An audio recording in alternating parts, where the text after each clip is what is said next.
Улу Алтманасчы, 20 кылымдын Гомери аталган Саякбай Каралаев атабыздын 130 жылдык мааракесине кош келипсиздер.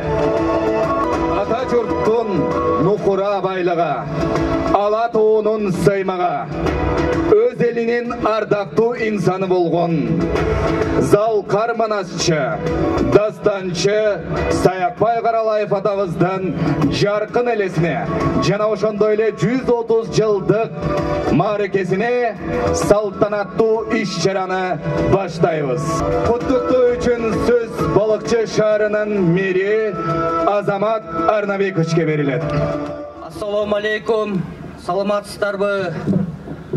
Урматтуу иш-чаранын катышуучулары, урматтуу биздин коноктор. Бүгүн 20-кылымдын Гомери аталган Доордун Залкар Манасчысы Ысык көлдүн кулуну Саякбай Каралаевдин 130 жылдыгын белгилеп отурабыз. Саякбай атабыз дүйнөдөгү эң көлөмдүү эпостордун бири болгон Манастын эң чоң вариантын жаратып, аны жалпы элге ооз-эки айтуу түрүндө жеткирип келген. Саякбай Каралаев кайталангыс эс тутуму жана эпосунун сюжеттерин мүмкүн болушунча толук жана ишенимдүү жеткире алганы менен таң калтырган. Анын эң уникалдуу өзгөчөлүгү Манасты кырааты менен айтканы болгон. Атабыз Манасты 60ка жакын кыраат менен айткан. Анын ар бир кырааты бүгүнкү күнгө чейин профессионал музыканын өкүлдөрү, композитор, обончулар суктанып келет. Каралаев жалаң гана манасчы эмес, жалпы эле кыргыздардын ооз-эки көркөм чыгармачылыгын мыкты билген. Көптөгөн үлгүлөрүн өзү да аткарган адам болчу. Саякбай атабыз манасчылардын көч башында турат.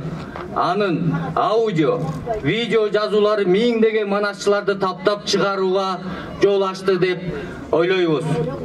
Ал жөнүндө тасмалар түшүрүлүп, скульптуралар жасалып, сүрөттөр тартылып, Манас эпосунун ар бир эпизодунда кыргыз гана таандык болгон өзгөчөлүктөр, идеология, акыл насаат, тарбия, салт санаа камтылып, мунун бардыгы бүгүнкү күнгө бизге келечек муунду тарбиялоодо аба менен суудай керек болууда. Урматтуу иш-чаранын катышуучулары, албетте азыркы күндө уучубуз кур эмес. Саякбай атабыздын жолун угулаган күчтүү манасчы ага инилерибиз, эже карындаштарыбыз бар. Анткен менен Манасты калың элге жайылтууда жалпыбыз аракет кылышыбыз керек деп ойлойбуз. Мамлекет башчыбыз Садыр Жапаровдун колдоосу менен төкмө акын манасчыларыбызга мурунку жылдарга салыштырмалуу жакшы көңүл бурулуп баштады. Мисалы катары манасчылар менен акындар үчүн ачылган улуттук Манас театрын айтсак болот. Ал жерде манасчылар менен акындарыбыз өнөрлөрүн мындан дагы өркүндөтүп, Манасты элге жайылтса бул өз кезегинде жаш муундун Манаска болгон кызыгуусу арттырат деп ишенебиз. Урматтуу иш-чаранын катышуучулары, мындан тышкары жергиликтүү бийлик өкүлдөрү тарабынан да Манас айтуучуларга өзгөчө көңүл бурулуп келет. Мисалы, Балыкчы шаарында манасчылардын алиясы ачылды.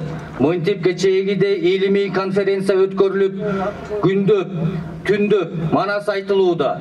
Муну менен биз Саякбай Каралаевдин уникалдуу эмгектерин калың элге жеткирип элетим болбостон, андагы баалуулуктарды турмушубузда колдонуп, мындан ары да өнүктүрүп, балдарыбызды кызыктырыш үчүн Манасты заманбап жашоого ылайыктап, телефонго киргизишибиз керек деп эсептейбиз. Манасты балдардын тили менен сүйлөтүп, азыркы муундун кабыл алуусуна ылайыкташтыруу үчүн жалпы бардыгыбыз аракет кылышыбыз керек деп ойлойбуз. Сөзүмдүн жыйынтыгында Саякбай атабыздын 130 жылдык мааракесин өткөрүүгө салым кошкон бардык тараптарга терең ыраазычылык билдирем. Мааракеге келип берген конокторго, деги эле атабыздын асыл мурасын сактап калууга аракет кылган ар бириңиздерге терең ыраазычылык билдирем. өткөрүлүп жаткан иш чарабыз өз максатына жетип ийгиликтер коштосун. Урматтуу иш чаранын катышуучулары, бүгүнкү өтүп жаткан Саякбай Каралаев атабыздын 130 жылдыгын ачык деп жарыялайбыз.